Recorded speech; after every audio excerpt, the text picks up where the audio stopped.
Hello.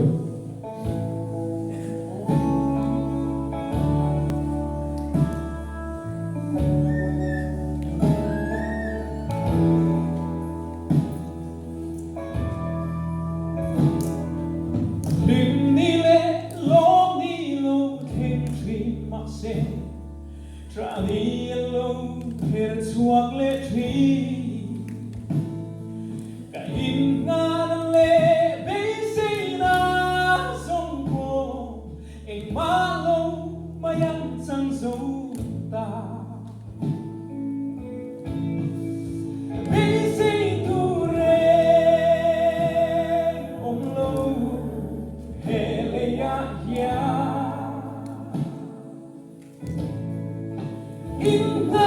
Ingatlah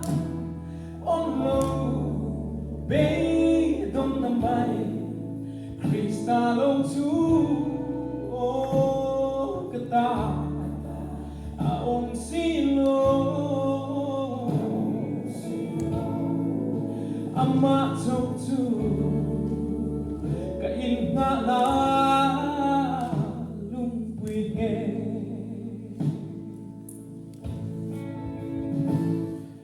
Karin na hi shring mi a lo na tri Bay say na in ka lo ka tri Ka bay say na lay shring mi do na zong Bay don na mai min ken le tri Bay say tu re om lo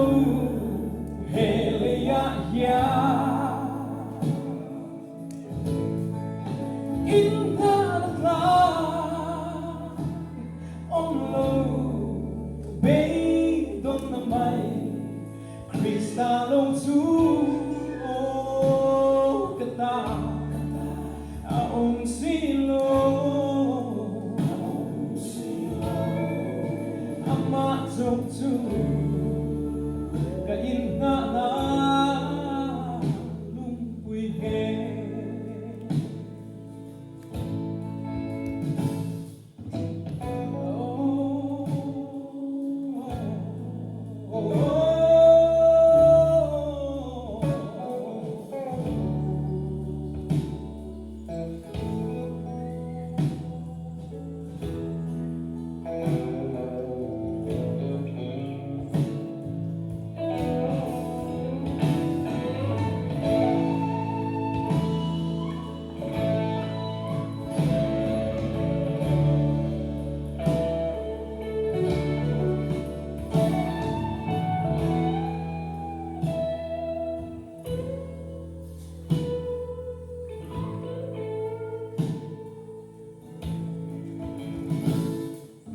Yam na le pay na le fin na sông po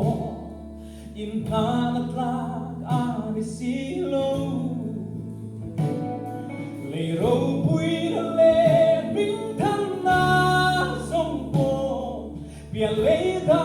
ya kam san pui tu oh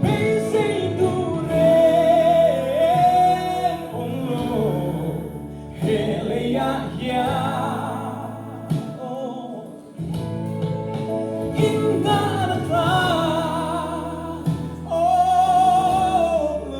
Bedon namay Kristalong tu O kata Aong silo Ama tok tu Kaingatlah Lumpuy nghe Ama tok tu